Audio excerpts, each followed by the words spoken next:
Hello everyone, कैसे हो आप सब लोग। आई रियली होप आप सब लोग बहुत अच्छे होंगे। Pragati this side pure SST teacher. और देखो बच्चों, आज की वीडियो में हम लोग करने वाले हैं आपकी क्लास 7th की सोशल साइंस का chapter number 10 the constitution of India and introduction. इसके आज हम लोग करेंगे आपके क्वेश्चन आंसर्स। ठीक है, जो लेट्स एक्सप्लोर वाले क्वेश्चन आंसर्स है वो हम लोग ऑलरेडी कवर अप कर चुके हैं चैप्टर पढ़ाते हुए पार्ट 1 पार्ट 2 में। अगर आप लोगों ने वाली वीडियोस नहीं देखी है, प्लीज आप लोग पहले जाके उन वाले वीडियोस को चेकआउट करो एंड फिर आप लोग इस क्वेश्चन आंसर्स वाली वीडियो पे आना। इसमें हम लोग करेंगे आज आपका बिग क्वेश्चंस और जो आपके एक्सरसाइज के क्वेश्चन आंसर्स है वो वाला पार्ट हम लोग कवर करेंगे। पीडीएफ आप लोगों को ऑलरेडी प्रिपेयर हो रखा है। एंड जैसे कि बहुत टाइम बाद क्लास 7th की वीडियो आई है, बिकॉज बहुत टाइम से क्लास 8 थी, 8 चल रहा था। आप देखोगे प्रीवियस 10-15 वीडियोस 8 की है, बिकॉज 8 वाले बच्चे बहुत ज्यादा कमेंट्स कर रहे थे, बहुत लाइक बहुत सब कुछ चीजें हो रही थी, तो वो लोग बार बार कभी ये वाली वीडियो लेकर आओ, ये वाली वीडियो, तो मैं उनके लिए फटाफट से आ रही थी चीजें। प्लीज अगर आप लोग चाहते हो कि इस वाले चैप्टर के आपको नोट्स मिले, यानी कि जो वन शॉट आपको वो मिले, तो प्लीज आप लोग भी कमेंट करो यार। जितना कमेंट करोगे, शेयर करोगे, सब्सक्राइब करोगे, लाइक करोगे, उतना मेरे को अच्छा होता है कि हाँ ठीक है, मुझे बच्चों के लिए काम करना है, मुझे वीडियो लेकर आनी है। अगर आप लोग नहीं करते हो तो मुझे होता है ठीक है आ जाएगी, कोई बात नहीं है, कौन सा बच्चे वेट कर रहे हैं, तो मुझे ये वाली चीज हो जाती है। तो please being a small creator, मुझे अभी ये कि ठीक है बच्चे बोल रहे हैं तो मैं फटाफट से उस चीज को लेकर आऊं। और जो जो बच्चों ने बोला है मेरे चैनल पे, आज नहीं तो कल, कल नहीं तो परसों मैं वो वीडियोस लेकर ही आई हूँ। ठीक है जी, तो प्लीज अगर आप लोग मुझे बताओगे तभी तो आएगी ना वीडियोस। तो ठीक है, तो चलो अब बिना किसी देरी के अपने इस वीडियो की शुरुआत करते हैं। क्वेश्चन नंबर 1 बिग क्वेश्चन का। देखो मैंने क्या कलाकारी करी है बैठे बैठे बच्चों की तरफ। वो मेरे ना ऐसा कुछ कुछ हो जाता है बीच बीच में, तो मैं भी हरकतें करती रहती हूँ। फर्स्ट क्वेश्चन देखो, what is a constitution and why do we need one. आखिर कॉन्स्टिट्यूशन होता क्या है और हमें उसकी जरूरत क्यों है, आखिर क्या जरूरत है हमें कॉन्स्टिट्यूशन की, उसकी बात अगर हम करें तो। अब हमें मैं ऑलरेडी ऑलरेडी आप लोगों को पता है कि इंडिया में डाइवर्सिटी बहुत ज्यादा है, यानी कि विभिन्नता बहुत ज्यादा है। अलग अलग प्रकार के रिलीजन की है, अलग अलग प्रकार के यहाँ पर जो है लैंग्वेज के लोग यहाँ पे रहते हैं, कल्चर के लोग यहाँ पे रहते हैं, बहुत अलग अलग लोग यहाँ पे रहते हैं। अब इतने अलग लोग यहाँ पे रहते हैं तो जाहिर सी बात है सबके लिए, सबको एक साथ रहने के लिए, ताकि सब एक साथ मिलजुल कर रह सके, उसके लिए कुछ रूल्स एंड रेगुलेशंस होने चाहिए। एंड वही रूल्स एंड रेगुलेशंस, कुछ लॉज वगैरह जो भी चीजें होती हैं जो कि एक नेशन को चलाने के लिए चाहिए, वही लिखी होती है हमारे कॉन्स्टिट्यूशन में। तो बेसिकली क्या, कॉन्स्टिट्यूशन एक डॉक्यूमेंट है, या मैं कहूँ सेट ऑफ डॉक्यूमेंट्स है। कुछ डॉक्यूमेंट एक साथ सेट है जिसमें कुछ रूल्स लिखे हुए हैं, कुछ लॉज लिखे हुए हैं, कुछ प्रोसीजर, सब कुछ यहाँ पे लिखा हुआ है जो भी एक नेशन में रहने वाले हर एक पर्सन को फॉलो करना चाहिए। चाहे वो बिल्कुल रिच इंसान हो, बिल्कुल प्रेसिडेंट हो, और चाहे वो हम जैसा बिल्कुल आम आदमी हो, लेकिन सबको उन रूल्स का, उन लॉज का पालन करना होता है। समझ में आया जी। तो बेसिकली कुछ रूल्स, कुछ लॉज, कुछ प्रिंसिपल्स, ये सब यहाँ पे जो है इस डॉक्यूमेंट में लिखे होते हैं, जो कि उस कंट्री में रहने वाले हर एक इंसान को फॉलो करने होते हैं। अब मैंने बोला भैया आखिर हमें इस कॉन्स्टिट्यूशन की जरूरत क्यों है, क्या जरूरत है हमें संविधान की। संविधान को यानी कि कॉन्स्टिट्यूशन को हिंदी में क्या बोलते हैं बच्चा, संविधान। तो कहते हैं आखिर क्या जरूरत है इसकी। तो फर्स्ट इसकी नीड आएगी because it guides the government, कि भैया गवर्नमेंट जो आपकी है, यानी कि जो सरकार है, उसको गाइड ये करता है भाई क्या लॉज बनाने चाहिए आपको, क्या आपको काम करना चाहिए, कैसे आपको काम करना चाहिए, सब कुछ किसमें लिखा है, इस संविधान में लिखा है। तो बेसिकली ये संविधान में क्लियरली मेंशन हो रखा है कि आखिर गवर्नमेंट को किस तरीके से काम करना चाहिए and prevent misuse of power. और ये जो गवर्नमेंट है वो अपनी पावर का मिसयूज ना कर सके, उसका ध्यान भी कौन रखता है, ये संविधान ही रखता है। दूसरी बात, सिटीजन्स को अधिकार प्रोवाइड करना, राइट्स ऑफ सिटीजन्स। इस कॉन्स्टिट्यूशन में आप लोगों को पता है हमारे पास कुछ फंडामेंटल राइट्स हैं बेसिकली, और ये उनके फ्रीडम को प्रोटेक्ट करता है और हमें ये फंडामेंटल राइट्स को प्रोवाइड करता है, यही संविधान। थर्ड यहाँ पे इक्वालिटी एंड जस्टिस। भैया हमारे संविधान में इक्वालिटी को लेकर भी बात करी गई है, राइट टू इक्वालिटी आप लोगों को पता है हमारे पास है। वही हम कहते हैं ये इंश्योर करता है कि हर एक पर्सन जो है इक्वली ट्रीट होना चाहिए, बिना उसके भैया कोई भेदभाव करे कि उसका रिलीजन कौन सा है, उसका जेंडर कौन सा है, उसकी क्लास कौन सी है, उसकी कास्ट कौन सी है। ये जो है किसी प्रकार का भेदभाव यहाँ पर नहीं होना चाहिए, डिस्क्रिमिनेशन नहीं होना चाहिए।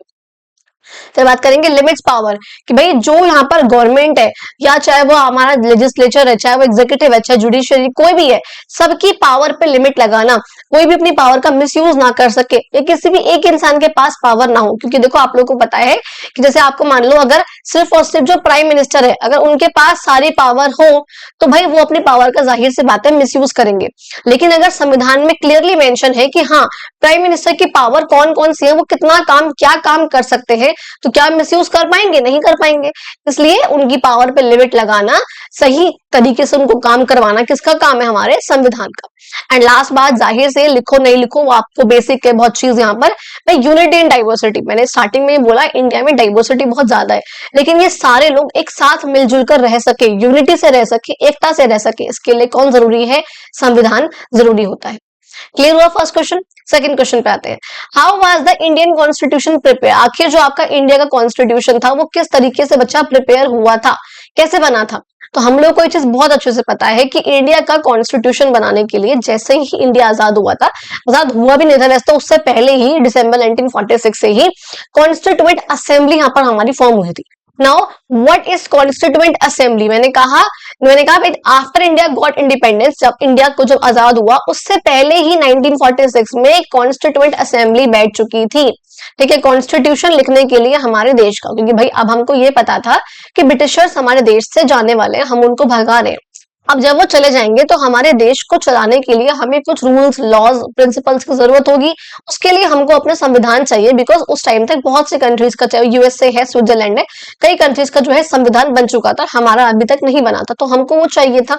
उसके लिए हम लोगों ने क्या किया था? हम लोगों से मेरा मतलब है जो हमारे कॉन्स्टिट्यूशन मेकर्स थे, हमने संविधान नहीं बनाया है, जो हमारे मेकर्स थे संविधान को बनाने वाले, उन लोगों ने उसको बनाया, जो कि मैं हमेशा कहती हूँ बहुत ब्रिलियंट, बहुत इंटेलिजेंट, बहुत वाइज थे, जिन्होंने इतना अच्छा, इतना सुंदर, इतना ब्यूटीफुल। अब ब्यूटीफुल से मेरा मतलब ये नहीं बहुत सुंदर है, प्यारा है, नहीं, ब्यूटीफुल से मेरा मतलब है कि अब आगे समझोगे आप कि वो इतना सुंदर है, इतने सुंदर तरीके से उसको बनाया गया है, जिसमें हम, जिसको आज तक भी हम फॉलो कर रहे हैं और आज तक भी हमारे संविधान पे सवाल नहीं उठाए गए हैं। उसको इतना सुंदरता से बनाया गया है हमारे संविधान को, भी पढ़ेंगे हम उसके बारे में। कहते हैं असेंबली में जो है मेंबर्स थे भैया अलग अलग रीजन से, अलग अलग कम्युनिटीज से, एससी के भी है, एसटी के भी हैं, उस टाइम जनरल भी है, सब थे यहाँ पर। ठीक है, सब थे और अलग अलग बैकग्राउंड से, ताकि हर एक जो सेक्शन है सोसाइटी का, चाहे वो कोई भी सेक्शन है, सबको रिप्रेजेंटेशन मिल सके, सबका उसके अंदर पार्टिसिपेशन हो सके। अच्छा, अब जब ये कॉन्स्टिट्यूएंट असेंबली आपकी बैठती है 1946 में, तो आप लोगों को इस चीज मैंने पहले भी बहुत बार बता रखी है कि इसमें ये 1946 में बैठी थी, और जो उसकी फर्स्ट मीटिंग हुई थी वो हुई थी 9 दिसंबर 1946 को। जब हमने चैप्टर को पढ़ा था, मैंने स्टार्टिंग में आप लोगों को बताया था इन सब चीजों के बारे में कि 9 दिसंबर 1946 में जो है पहली मीटिंग हुई थी उस दिन। अब इस असेंबली में जो है क्या था, बहुत सारी कमिटीज थी, बेसिकली 8 मेजर कमिटीज थी और 14 जो है माइनर कमिटीज थे, छोटे छोटे कमिटीज थे। इस तरीके से आपकी 22 कमिटीज थी। अब कहते हैं इन 8 मेजर कमिटीज में से जो बिल्कुल बड़ी बड़ी कमिटीज थी, एक कमिटी थी आपकी ड्राफ्टिंग कमिटी। जिस कमिटी की, ड्राफ्ट का मतलब क्या होता है? किसी भी चीज का ड्राफ्ट प्रिपेयर करना, उसका ब्लूप्रिंट रेडी करना कि भाई क्या क्या होगा उसके अंदर, वो चीजें उसमें मेन सब कुछ किस किस तरीके से होगा सब कुछ मेंशन करना। उसके जो हेड थे, उसके जो चेयरमैन थे, वो कौन थे? आपके डॉक्टर बी.आर. अम्बेडकर जी। हम उन्हें बोलते हैं कि वो मेकर ऑफ द कॉन्स्टिट्यूशन है या फिर ड्राफ्टर ऑफ द कॉन्स्टिट्यूशन है, बिकॉज वो इस ड्राफ्टिंग कमेटी के चेयरमैन थे। क्या होता है, जब भी कोई जैसे कि संविधान बनाना हम लोगों का, उस संविधान के बनने से पहले, जब वो बना, पहले हर एक कमिटी में अलग अलग वो चीजें जो है क्लॉज बाय क्लॉज, एक एक लाइन से लाइन यहाँ पर पढ़कर उसको पास करा गया। फिर जब एक कमिटी ने उसको अप्रूव कर दिया, तो वो सारी कमिटीज के आगे रखा गया। जब सारी कमिटीज ने उसको अप्रूव कर दिया, तो वो पूरी की पूरी असेंबली के आगे रखा गया। असेंबली में आपके बाद में कितने मेंबर्स हो गए थे? 299 मेंबर्स। इसका भी हमने जिक्र करा था अपनी वीडियो में ही, मैंने आप लोगों को बताया था 299 मेंबर्स। अब ये मुझे आप लोग बताना जरा कि ये 299 मेंबर्स तो तब हुए जब हमारा भारत आजाद हो गया था 1947, 15 अगस्त 1947 को आजाद हो गया था। उसके बाद ये थे हमारे इंडियन मेंबर्स। लेकिन इससे पहले जब ये फर्स्ट मीटिंग हुई थी 9 दिसंबर 1946 की, तो इसमें स्टार्टिंग में हमारी असेंबली में कितने मेंबर्स थे, ये जरा मुझे आप लोग कमेंट बॉक्स में बताओगे। ठीक है जी। अब कहते हैं इन्होंने जो है ड्राफ्ट प्रिपेयर करा था, एंड जो मेंबर्स यहाँ पे डिस्कस करते हैं, कॉन्स्टिट्यूशन के हर एक पार्ट पे डिबेट करते हैं, सब कुछ यहाँ पे करा। 3 साल करीब तक ये चलता है, जैसे मैंने बताया दिसंबर 1946 से लेकर के 26 नवंबर 1949 तक हमारा संविधान बन के रेडी हो गया था। लेकिन इसके 2 महीने बाद, यानी कि 26 जनवरी 1950 को हमने इसको एनफोर्स कर लिया, ये केम इनटू इफेक्ट आ गया। अडॉप्ट तो हम इसको पहले ही कर चुके थे जब ये बन के रेडी हुआ, लेकिन 2 महीने बाद हमने इसको एनफोर्स किया था। अब अगर आप लोगों को पता है कि ऐसा क्यों किया था मैंने, क्योंकि आप लोगों को मैंने डेफिनेटली मैंने आप लोगों को बता रखा है जब मैंने चैप्टर पढ़ाया था पार्ट 1 में ही कि हाँ हमने ऐसा क्यों करा था, तो आप लोग जरा मुझे ये भी कमेंट बॉक्स में बता सकते हो। और यहाँ पे क्या था, अब हमने इसी दिन को हम सेलिब्रेट करते हैं आज आ रिपब्लिक डे।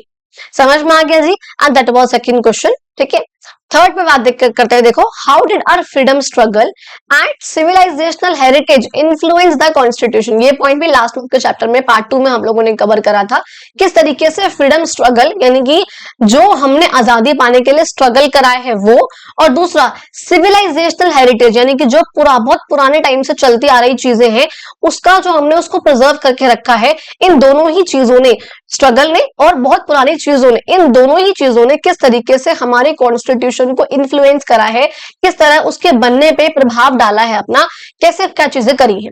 अब अगर बात करो फ्रीडम स्ट्रगल की, यानी कि जो हमने स्ट्रगल करा है उसका क्या इन्फ्लुएंस पड़ा, क्या प्रभाव पड़ा हमारे कॉन्स्टिट्यूशन पे। भाई देखो, बहुत सिंपल सी चीजें पहले आपको समझाती हूँ।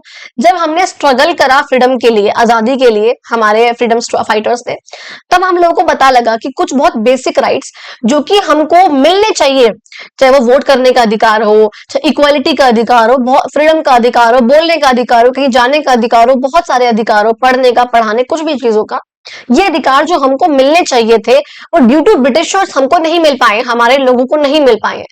इस चीज ने प्रभाव डाला संविधान पे कि जैसे हमारे की बात आई कि हाँ जी अब हमें संविधान बनाना है, तो हमने फौरन ये सब चीजें अपने संविधान में इंक्लूड कर दी, क्योंकि हमने ये वहां से सीखा था कि भाई वहां पे हमारे साथ ये गलत हुआ, हमारे लोगों के साथ ये गलत हुआ था, अब हम ये नहीं होने देंगे आजाद भारत में। इसलिए हमने वहां से वो चीज सीखकर, वहां से उस चीजों का इन्फ्लुएंस लेकर, वहां पर वो चीजों को देखकर, फील करके, उसको टॉर्चर सहकर हमने अपने संविधान में उन सब चीजों को इंक्लूड करा। इस तरीके से फ्रीडम स्ट्रगल ने प्रभाव डाला। अब देखो उसमें क्या चीजें हैं। पहली बात, हमने देखा था कि जो इंडियंस थे उस टाइम पे वो कॉलोनियल रूल के अगेंस्ट लड़ रहे थे, वो लोग हम पे राज कर रहे थे, इनइक्वालिटी के अगेंस्ट, इनजस्टिस के अगेंस्ट, सबके अगेंस्ट हम लोग लड़ रहे थे। अब जो हमारे अलग अलग लीडर्स थे, चाहे महात्मा गांधी है, जवाहरलाल नेहरू है, सुभाष चंद्र बोस है, बहुत सारे हैं, वो सब यहाँ पर फ्रीडम की डिमांड कर रहे थे, इक्वालिटी की डिमांड कर रहे थे, जस्टिस की डिमांड कर रहे थे, रिप्रेजेंटेशन की डिमांड कर रहे थे। भाई हम सबको रिप्रेजेंट करा जाए, यानी कि यूनिवर्सल अडल्ट फ्रेंचाइज की डिमांड कर रहे थे। और इन सब चीजों को हमने बाद में अपने संविधान में इंक्लूड करा, चाहे कुछ हमने फंडामेंटल राइट्स के थ्रू करा और चाहे कुछ हमने directive principles of state policy के थ्रू करा। फंडामेंटल राइट्स यानी कि हमने अब जो हमको पहले अधिकार नहीं मिला कि भाई हमको जो है बेसिकली, जैसे आप लोग एग्जांपल दूं कि इक्वालिटी का अधिकार, कि हमको पहले वो अधिकार नहीं मिला, कहीं जाने का अधिकार, अपनी बात को कहने का, रखने का अधिकार, गवर्नमेंट को क्रिटिसाइज करने का अधिकार, ये अधिकार हमको पहले नहीं थे, अब हमें वो अधिकार दे रहे हैं। तो हमने यहाँ पर फंडामेंटल राइट्स को अपने संविधान में इंक्लूड करा।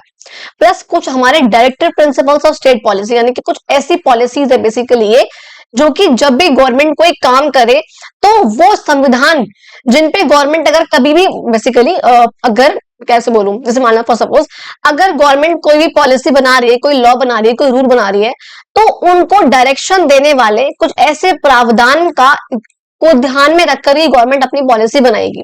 जैसे कि मान लो इन डीपीएसपी में बेसिकली होते हैं आपकी आर्टिकल 36 से लेकर के, अगर बताऊं अगर 36 से लेकर के 51 तक होते हैं। ठीक है, जैसे आपके ये होते हैं ना फंडामेंटल राइट्स, ये हमारे कहां से होते हैं, 12 से लेकर के 35 होते हैं वैसे तो, लेकिन वैसे अगर आप देखोगे तो 14 से लेकर के 32 तक होते हैं, लेकिन मेन आपके जो है यहाँ से यहाँ तक चलते हैं। ये आपके होते हैं डीपीएसपी यानी कि directive principles of state policy, कि जब भी स्टेट कोई पॉलिसी बनाए तो उनको डायरेक्शन प्रोवाइड करने के लिए ये प्रावधान जो है कुछ होने चाहिए। जैसे कि एग्जांपल के लिए हमारे डीपीएसपी में लिखा हुआ है कि हमें काऊ का स्लॉटर नहीं करना, कि काऊ को मारना नहीं है, हमें इंटॉक्सिकेशन करना है ड्रिंक्स का, ये सब प्रिंसिपल्स में लिखा हुआ है। तो गवर्नमेंट जब भी कोई लॉ बनाए तो इन सब चीजों को ध्यान में रखे कि उसका कोई भी लॉ गाय को नुकसान नहीं पहुंचाना चाहिए, किसी पशु पक्षी को नुकसान नहीं पहुंचाना चाहिए। हमारे डीपीएसपी में लिखा है इन्वायरमेंट को प्रोटेक्ट करना है, तो गवर्नमेंट जब भी कोई लॉ बनाए, कोई रूल पास करे, तो इन्वायरमेंट का ध्यान में रखकर करे। ये हमारे कुछ डीपीएसपी है। अगर आप इनको फॉलो नहीं भी करोगे, ऐसा कुछ नहीं है कि आपको कोर्ट में ले जाया जाएगा, ऐसा नहीं है, क्योंकि इन्फोर्सेबल नहीं होते हैं। लेकिन अगर आप इन फंडामेंटल राइट्स का वायलेशन करोगे, इनका उल्लंघन करोगे, तो आपको कोर्ट में लेके जाया जा सकता है। ये सिंपल सी बात है। तो हमने यहाँ पर इनसे ये सब चीजें सीखी। अगर बात करो सिविलाइजेशनल हेरिटेज, क्योंकि भैया हमने बहुत बड़ा इतिहास रहा है हम लोगों का, हमको पता है, और इस बहुत बड़े इतिहास से हमने डेमोक्रेसी के बारे में सीखा है, हमने टॉलरेंस के बारे में सीखा है, हमने जस्टिस के बारे में सीखा और अपनी डाइवर्सिटी के रिस्पेक्ट करने के बारे में सीखा है। आप लोगों ने पहले पढ़ा है, अभी हिस्ट्री वाले पार्ट में हम लोगों ने कुछ सभा पढ़ी थी, समितिस पढ़ी थी, जहां हम लोगों ने एम्पायर्स की बात करी थी, वहां पे हमने वाजी कॉन्फेडरेसी वगैरह, मल्ला वगैरह पढ़ा था। तो हमने देखा था कि उनकी असेंबलीज होती थी, सभा है, समिति है, जहां पर वो सब लोग मिलकर डिसीजन लेते हैं। इसलिए मैंने यहाँ पर ये वाला पॉइंट भी इंक्लूड करा। एंड जो कॉन्स्टिट्यूशन है वो इसी हेरिटेज को रिफ्लेक्ट करता है। अब ये वाला पॉइंट बेशक आप लोग मत लिखना, थोड़ा सा हार्ड है आप लोगों के लिए, बचपन में भी लिख दिया था, लेकिन हाँ ठीक है। जस्टिस को प्रमोट करना, सेक्युलरिज्म, इसका मतलब होता है कि हमारी कंट्री में सिर्फ एक ही रिलीजन, ऐसा नहीं कि उसको फेवर करा जाए, हमारी कंट्री का कोई भी ऑफिशियल रिलीजन नहीं है, हम सारे रिलीजन को इक्वली ही फेवर करते हैं। समझ में आया जी। फोर्थ क्वेश्चन देखो, इससे पहले बहुत लंबा हो जाए। फोर्थ क्वेश्चन है, what are the key features of India and why is it still relevant even though it was written more than 70 years ago. भाई हमारे संविधान के मेन फीचर्स क्या हैं और आखिर उसको हम आज भी इतना रिलेवेंट वो क्यों है, आखिर हम उसको आज भी क्यों मानते हैं, जबकि उसको इतना टाइम हो गया, संविधान को 70 साल से ऊपर हो गए बने हुए, लेकिन हम आज भी उसको क्यों मानते हैं, आपको ये बताना है। तो पहली बात देखो, फीचर्स की बात करेंगे तो बहुत जाहिर है, बहुत बार समझ चुके हैं, पढ़ चुके हैं। हमारा जो संविधान है भैया वो सोवरन है, यानी कि हमारी कंट्री जो है सोवरन है, कि उससे अगर कोई भी डिसीजन लेने हैं तो बाहरी किसी कंट्री की परमिशन की नीड नहीं है। यानी कि ये हुआ कि अपने डिसीजंस वो खुद ले सकते हैं। डेमोक्रेटिक का मतलब क्या है कि हम अपने रिप्रेजेंटेटिव्स को खुद इलेक्ट करते हैं। रिपब्लिक का मतलब क्या होता है, जो हेड ऑफ द स्टेट होता है हमारा, यानी कि प्रेसिडेंट, वो इलेक्टेड होता है, वो हेरिडेटरी नहीं होता है। जैसे कि आप लोगों को पता है हमारा यूके में होता है, तो यूके में क्या है, हेरिडेटरी हेड होता है, क्योंकि वो जो कंट्री है रिपब्लिक नहीं है, वहां का जो प्रेसिडेंट होता है वो हेरिडेटरी होता है, यानी कि पापा के बाद उसका बेटा, फिर उसका बेटा, उसका बेटा, ये चलता रहता है। सेकंड बात करेंगे सेक्युलरिज्म की, कि हमारी कंट्री का कोई भी ऑफिशियल रिलीजन नहीं है और वो सारे ही रिलीजन्स को इक्वली ट्रीट करते हैं। ये हमारे संविधान के कुछ फीचर्स की बात हमने करी हुई है, very very very important. Next बात करूंगी फंडामेंटल राइट्स की, हमको पता है, पहले पढ़ चुके हैं, सिटीजन्स के पास कुछ अधिकार है, इक्वालिटी का, फ्रीडम का, पढ़ाई का, और उनका एक्सप्लॉयटेशन ना करा जाए, उनको किसी चाइल्ड लेबर में उनको ना लगाया जाए, इन सब चीजों के अगेंस्ट। नेक्स्ट बात करूंगी डीपीएसपी, ये वो गाइडलाइंस है, बेसिकली मैंने बोला वो प्रावधान होते हैं, वो प्रिंसिपल होते हैं जो कि गवर्नमेंट के लिए होते हैं, ये इंश्योर करने के लिए कि उनको सोशल यानी कि समाज में और इकोनॉमिक रूप से उनको न्याय देने की बहुत जरूरत है। नेक्स्ट आपका आएगा यूनिवर्सल अडल्ट फ्रेंचाइज, कई बार बता चुकी हूँ कि हर एक पर्सन जो 18 साल से ऊपर का है, हमारी कंट्री में 18 का है, 18 से ऊपर का है, उसके पास वोट करने का अधिकार है, इररिस्पेक्टिव ऑफ द फैक्ट कि भैया उसकी कास्ट क्या है, उसका जेंडर क्या है, उसका रिलीजन क्या है, उसके पास कितने पैसे हैं, ये सब मैटर नहीं करता। हर एक पर्सन के पास एक सर्टेन एज यानी कि 18 ईयर्स अचीव करने के बाद, अटेन करने के बाद उसके पास वोट करने का अधिकार आ जाता है। प्लस हम लोगों को पता है हमारी जो जुडिशियरी है वो इंडिपेंडेंट है, कि जो कोर्ट है वो फ्रीली वर्क करते हैं, सिटीजन्स के राइट्स को प्रोटेक्ट करते हैं और न्याय हम लोगों को प्रोवाइड करते हैं। हमारी जुडिशियरी जो है, जो कोर्ट है, वो इंडिपेंडेंट है। अब अगर बात करूं कि आखिर हम अपने कॉन्स्टिट्यूशन को आज भी क्यों मानते हैं इतना, क्योंकि देखो मैं हमेशा बोलती हूँ कि जो हमारा कॉन्स्टिट्यूशन है वो एक लिविंग डॉक्यूमेंट है। अब देखो वो क्यों है, क्योंकि हमारे कॉन्स्टिट्यूशन जो है, अब देखो इतने साल पहले बना, बेसिकली मैंने कब बताया कि 50 में बन के जो है तैयार हो गया था, 49 में बन के रेडी हुआ था, 50 में मान लो हमने उसको एनफोर्स करा, 1950 ये बोलना चाह रही हूँ, 50 मत समझना। अब एनफोर्स हुआ, अब आज के चल रहा है हमारे पास 2025 चल रहा है, आपके 75 साल हो चुके हैं संविधान को बने हुए। अब सोचो इस 75 सालों में हमारे नेचर में मैं कहूं, हमारे इंडिया में कहूं, बहुत चेंजेस आए हैं, हम लोग बहुत आगे बढ़े हैं, तो चेंजेस हमारे अंदर जो है आए हैं, हमारी कंट्री में बहुत चेंजेस आए हैं। उन चेंजेस के साथ हम हमेशा कहते हैं कि इंसान को सिचुएशन के अकॉर्डिंग बदल जाना चाहिए। तो जैसे इंसान को बदलना चाहिए, उन्हें पता है यही काम हमारे कॉन्स्टिट्यूशन ने भी करा। हमारा कॉन्स्टिट्यूशन में बदलते इंडिया के साथ साथ बदलता गया, लेकिन उसमें वो बदलाव आए जो कि बहुत जरूरी थे और वो बहुत सही तरीके से आए। इसलिए हम बोलते हैं कि जो हमारा कॉन्स्टिट्यूशन है वो फ्लेक्सिबल है, कि वो सिचुएशन के अकॉर्डिंग, टाइम के अकॉर्डिंग हमारे संविधान ने खुद को जो है चेंज करा है, यानी कि उसमें अमेंडमेंट्स हुए हैं, उसमें कुछ चेंजेस हुए हैं, लेकिन इसका मतलब ये भी नहीं कि आए दिन चेंज हो रहे हैं। अब सोचो इन 75 सालों में अभी तक हमारे कॉन्स्टिट्यूशन में 104 अमेंडमेंट्स हुए, यानी कि 104 बार अभी तक चेंजेस हुए हैं, 103 104 बार, यानी कि अभी तक भी, यानी कि भैया आए दिन चेंज हो रहे हैं। 75 सालों में 104 बार चेंजेस हुए, it's not that much big amount, बहुत बड़ी चीज नहीं है, ये बहुत नॉर्मल है, इट्स ओके फाइन, बिकॉज बहुत चेंज हुए हैं हम लोग, हमारी बहुत सी चीजें, सिचुएशन, सर्कमस्टांसेस, डेवलपमेंट हुए, तो बहुत चीजें यहाँ पर हुई है। चेंजेस हुए हैं, और जाहिर सी बात है इसमें से और चेंजेस जो है अच्छे चेंजेस है। जैसे कि मान लो अभी लास्ट जो चेंज आया बिल्कुल 2023 में, वो हमारा ये आया था कि वुमेन का रिजर्वेशन एक्ट आया, वुमेन का रिजर्वेशन एक्ट आया 2023 का, जिसके अंदर जो आप लोगों को पता है, हम लोगों ने पढ़ा हुआ है शायद उसके बारे में, या मैंने 8th में पढ़ा है पता नहीं, मैं फिर देखो फिर कंफ्यूज हो गई 8th 7th 8th में। ठीक है, मतलब पढ़ा हुआ है हमने इस चीज को कि जो हमारा जो संविधान है उसमें ये चीज अभी मेंशन करी गई है, चेंज करा गया है कि लोकसभा में और लेजिस्लेटिव असेंबली में दोनों जगहों पे वुमेन के लिए 33% सीट्स को रिजर्व करा जाएगा। ये उनका एक्ट आया है, अच्छी चीज भी आई है ये। इसलिए यहाँ पर ऐसा कहा जाता है कि वो जो फ्लेक्सिबल हुआ है, चेंज किया, मतलब उसमें बेसिकली चेंज करा है खुद को नीड्स के अकॉर्डिंग, सिचुएशंस के अकॉर्डिंग, तो फ्लेक्सिबल है। लेकिन इतना भी फ्लेक्सिबल नहीं है कि उसमें आए दिन चेंज हो, थोड़ा बहुत वो कठोर भी है, थोड़ा बहुत वो रिजिड भी है, जो कि होना बहुत जरूरी है। वही जो है बातें यहाँ पर मेंशन करी गई है कि भैया कि अमेंडमेंट्स के थ्रू उसने खुद को चेंज भी करा है, नई नीड्स आई है हमारी, हमको पता है, नई जरूरतें आई है। जिस तरह से मान लो फंडामेंटल ड्यूटीज थी, तो क्या था कि कुछ फंडामेंटल ड्यूटीज को जो है इंक्लूड करा गया था 1976 में, तो ये एक चेंज यहाँ पर हुआ था। अच्छा, किसी भी चेंज, कोई भी चेंज होने से पहले बहुत सारी डिबेट्स होती है पार्लियामेंट में, असेंबलीज में, पब्लिक की ओपिनियन ली जाती है, कुछ मूवमेंट्स यहाँ पर करे जाते हैं, इसलिए यहाँ पर बहुत जरूरी है।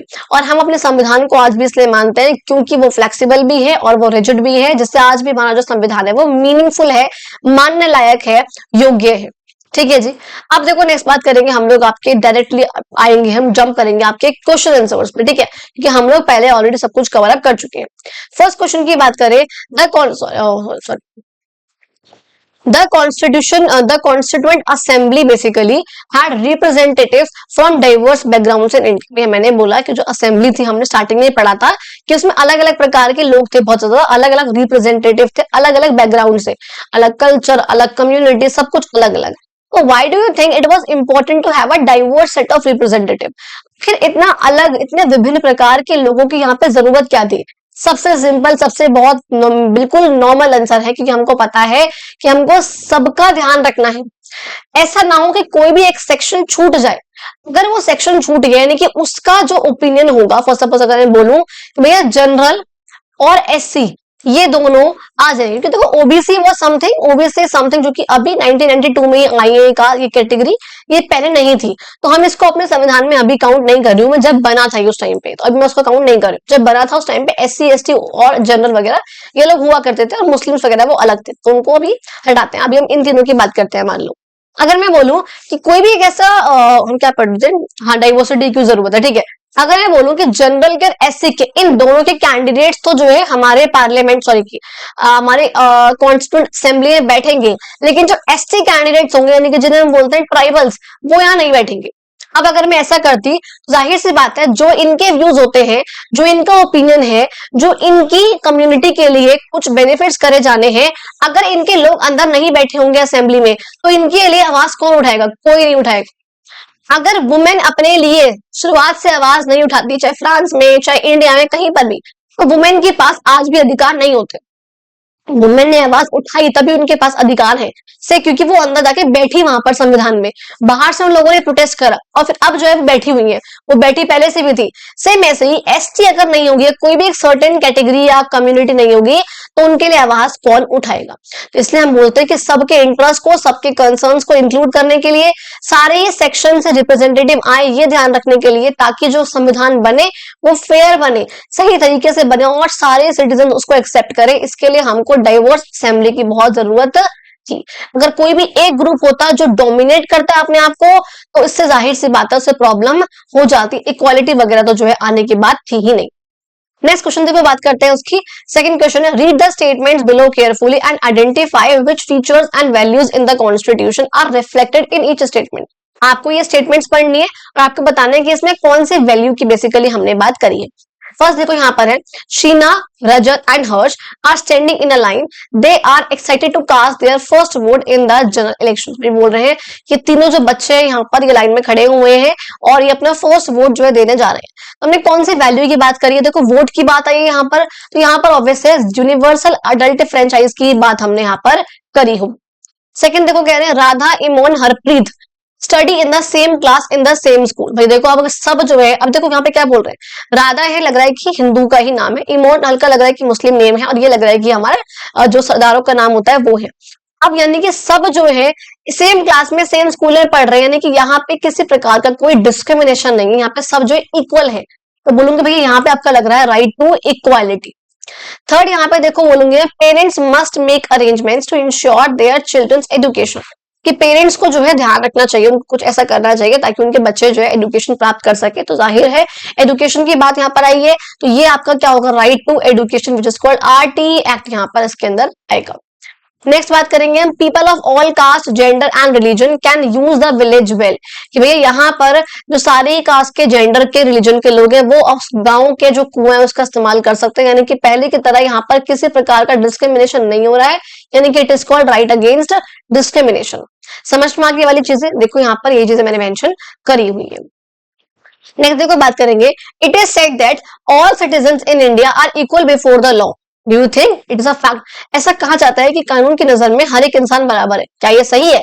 अगर है तो क्यों है, अगर नहीं है तो क्यों नहीं है, आपको ये बताना है। तो देखो भाई जाहिर है ये बात तो ठीक है कि हाँ जी संविधान की नजर में या कानून की नजर में हर एक इंसान बराबर है, लेकिन इसमें क्या है आज भी हमको पता है हमें इनइक्वालिटी देखने को मिलती है, आज भी पॉवर्टी है, आज भी सोशल डिविजन है, आज भी इकोनॉमिक इनइक्वालिटी भी है, हर तरीके से है। आज भी आप जाओगे अगर रिमोट एरियाज में, अंदर के जो गांव वाले एरियाज है वहां पे आज भी भेदभाव है, डिस्क्रिमिनेशन है। लेकिन हम ये कैसे कहें कि हाँ जी सब कुछ बराबर है? जाहिर है क्योंकि कॉन्स्टिट्यूशन कहता है कि हाँ जी सब कुछ चीजें बराबर है, सब इंसान बराबर है, फंडामेंटल राइट जो सबके वो दिए हुए हैं। दूसरी बात हम कहते हैं कि भाई कानून की नजर में कोई भी इंसान चाहे वो अमीर है, गरीब है, पावरफुल है, नॉर्मल है, वो सब जो है कानून के बराबर है, कानून के साथ साथ चल रहे हैं। कोई भी डिस्क्रिमिनेशन यानी कि कोई भी भेदभाव यहाँ पर रिलीजन के बेसिस पर, कास्ट के बेसिस पे, जेंडर या वेल्थ के बेसिस पे अलाउड नहीं है। और हर एक इंसान जो है जाहिर सी बात है यहाँ पर कोर्ट में जस्टिस मांगने जाता है, सबको जाना पड़ता है, तो वो चीजें आज भी यहाँ पर है। लेकिन वही वाली बात है भैया, हमेशा बोलती हूँ मैं सिविक्स में ऑन ग्राउंड रियलिटी बहुत अलग होती है, हिस्ट्री में जो आपने पढ़ा है वो थोड़ा बहुत चेंज हो सकता है, बिकॉज कई बुक्स में पहले जो है गलत चीजें हुआ करती थी, अब जो है काफी उसको जो है चेंज करा गया है, उनका डार्क एज बेसिकली दिखाया गया है हमारे इंडिया का। ज्योग्राफी में जो है बिल्कुल सही चीजें होती है, जो है बिल्कुल वही दिखाया जाता है, लेकिन सिविक्स में जो बुक में लिखा है और जो ऑन ग्राउंड रियलिटी है मैं हमेशा कहती हूँ उसमें बहुत डिफरेंस होता है। ठीक है, अब देखो नेक्स्ट क्वेश्चन पे आते हैं बच्चा आपका, you have learn that India is the only country that provided universal adult franchise to its citizens from the beginning, can you explain why India did it? भाई कहते हैं इंडिया जो एकमात्र ऐसी कंट्री है, अभी तक आप पढ़ चुके हो उस टाइम पे, जिसने सबसे पहले मतलब स्टार्टिंग में काफी कंट्रीज के साथ साथ जो है कुछ कंट्रीज के यूनिवर्सल अडल्ट फ्रेंचाइज यानी कि सबको वोट करने का अधिकार अपने लोगों को दिया था। आपको क्या लगता है ऐसा क्यों दिया था इंडिया ने? क्योंकि हमको पता है, हमको उस फ्रीडम स्ट्रगल ने बहुत चीज सिखाई है, हमने उस टाइम पर ही सीख लिया था कि इक्वालिटी की वैल्यू क्या होती है, इक्वालिटी की इंपॉर्टेंस क्या है, डेमोक्रेसी की इंपॉर्टेंस क्या है, जहाँ पे हम लोग खुद अपने रूलर्स को इलेक्ट करें, इसकी आखिर इंपॉर्टेंस क्या है। जो यहाँ पे लीडर्स थे वो चाहते थे कि जो बहुत सेंचुरी से, बहुत सालों से हम लोगों ने सोशल यानी कि समाज में इनइक्वालिटी फेस करी है, हमने भेदभाव फेस करा है, वो जो अब हमें फेस ना करना पड़े। वो चाहते थे कि हर एक इंसान को इक्वल वॉइस मिल सके, इक्वल आवाज हो सके, उसकी गवर्नमेंट को चूज करने में सबके इंटरेस्ट का ध्यान रखा जाए, सबको फेयर रिप्रेजेंटेशन दिया जाए। इसके लिए हमने यहाँ पर स्टार्टिंग में ही यूनिवर्सल अडल्ट फ्रेंचाइज को अपने कंट्री में इंक्लूड कर दिया था। नेक्स्ट क्वेश्चन देखो, आप बोल रहे हैं how did the freedom struggle inspire the making of the constitution of India and how did India civilisational heritage inspire some of the key features? भाई देखो दोनों बात यहाँ पर वही करी गई है, ये तो फ्रीडम स्ट्रगल वाली भी और सिविलाइजेशनल हेरिटेज, जो कि हमने ऊपर जो है बिग क्वेश्चंस का क्वेश्चन नंबर 3 में पढ़ा था, तो आप लोग वहां से इसको देख सकते हो। लास्ट क्वेश्चन देखो आएंगे हम, do you think we as a society have achieved all the ideals of the constitution? अभी हम ये वाला क्वेश्चन भी करेंगे, डोंट वरी। कहते हैं आपको क्या लगता है, आपको लगता है डू यू थिंक हम एज सोसाइटी के रूप में क्या हमने जो भी संविधान में लिखा हुआ है हमने वो सब कुछ अचीव कर लिया है, या अभी भी कई चीजें अचीव करनी बाकी है? तो ऑब्वियसली बात है हमने अभी तक सब कुछ अचीव नहीं करा है। पॉवर्टी जैसी problem, caste discrimination, gender inequality, corruption, lack of education, ये सब जो चीजें हैं वो आज भी एग्जिस्ट करती हैं। और एक सिटीजन के रूप में, एक सिटीजन होकर हमारा क्या कर्तव्य बनता है कि हम लॉस का पालन करें, उनके रिस्पेक्ट करें, हर एक पर्सन को इक्वली ट्रीट करें और रूल्स का पालन करें, ताकि ऑर्डर जो है वो मेंटेन रहे और सबको जो है न्याय मिल सके। अपनी डेमोक्रेसी में हम लोग पार्टिसिपेट करें वोटिंग के थ्रू और इन्फॉर्म रहे कि हाँ जी देश में क्या चल रहा है सारे ही इश्यूज को लेकर। एजुकेशन को, अवेयरनेस को और सिविक रिस्पॉन्सिबिलिटी यानी कि एज अ सिटीजन हमारी क्या रिस्पॉन्सिबिलिटी है, उसे हम बोलते हैं सिविक रिस्पॉन्सिबिलिटी, उसको हम लोग प्रमोट करें। ऐसा नहीं कि भाई अगर यहाँ पे जरा बहुत कूड़ा है तो हम लोग साफ ही नहीं कर सकते, हम लोग साफ कर सकते हैं, ये हमारी भी रिस्पॉन्सिबिलिटी है। जरूरी नहीं कि 2 हफ्ते बाद 2 महीने बाद सरकार आएगी, एमसीडी आएगा तभी आएंगे तभी करेंगे, नहीं, हम लोग भी कर सकते हैं। हमारी भी रिस्पॉन्सिबिलिटी तो है ना इतनी, अपने देश के प्रति, अपनी गली के प्रति, अपने एरिया के प्रति, अपने नेचर के प्रति, अपने इन्वायरमेंट के प्रति। And last, support movements and initiatives. ऐसे मूवमेंट्स को, ऐसे इनिशिएटिव्स को सपोर्ट करना चाहिए जो कि सोशल या इकोनॉमिक जस्टिस लेकर आते हैं। अब यहाँ पे कहते हैं देखो आपको कुछ क्लूज वगैरह यहाँ पे रीड करने हैं, आपको इन क्रॉसवर्ड पजल्स को यहाँ पर फिल करना है। मैंने यहाँ पे इसको कर दिया है, आप लोग इसे फिल कर सकते हो, आपको दिखा दूंगी। देखो फर्स्ट यहाँ पर है डाउन में देखना है आपको, डाउन का मतलब आपको ऐसे आना है, नीचे की तरफ आना है। कहते हैं group of people who wrote the Indian constitution. वो लोग कौन थे जिन्होंने इंडिया का संविधान लिखा था? तो वो आपके थे कॉन्स्टिट्यूएंट असेंबली, CONS ऐसे करके आप भर देना तो पूरा आ जाएगा ये कॉन्स्टिट्यूएंट असेंबली। सेकेंड देखो यहाँ पर है the branch of government that makes laws. वो कौन है जो लॉज बनाते हैं? ब्रांच ऑफ गवर्नमेंट वो है लेजिस्लेचर। अगर यहाँ पे लिखा होता दैट एग्जीक्यूट लॉ तो वो होता हमारा एग्जीक्यूटिव, ठीक है ना। थर्ड देखो यहाँ पर बोल रहे हैं the statement at the beginning of the constitution that tells us the values it upholds.